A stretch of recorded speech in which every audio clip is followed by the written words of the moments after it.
Hej! Det er sådan, du snakker. Folk bliver sgu da bare. Ja, goddag. Skal du have min tissemand op i munden?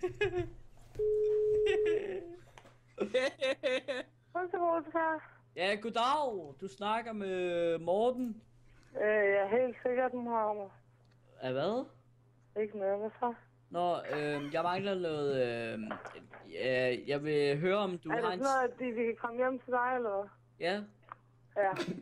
eller, Du ringer til et bordel. eller skal jeg komme ned til dig? Jeg har ikke nogen piger. Har du ikke nogen piger? Nej, så hvis du gerne vil have nogen hjem til dig, Ja. så kig på Fantasy kort. Ja, hvad? Kan vi lige få det på dansk? Tror du ikke, jeg snakker dansk, eller hvad? Det er bare lidt svært at forstå. Er du helt væk, eller? Nej, jeg er lige her. Ja, okay, lige rundt om hjørnet, ikke? Hvad? Jeg sagde Fantasy Escort. Fantasy Escort. Wow. Fantasy. Stønner du nu? Er du dum at høre på, eller hvad, dreng? Er du dum? Nej, jeg er ikke dum, jeg er klog.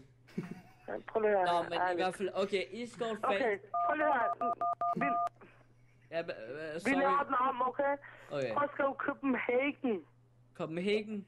Escort. Ja. Ja, fint. Søg dagen. De kan komme hjem til dig. Det er meget billigere, end at komme herned, faktisk. Det koster 1800. Du kommer hjem til jer. Er det sådan noget escort fantasy? Hun har en... Galt, du er retarderet. Hun har en flot nipple, hende der.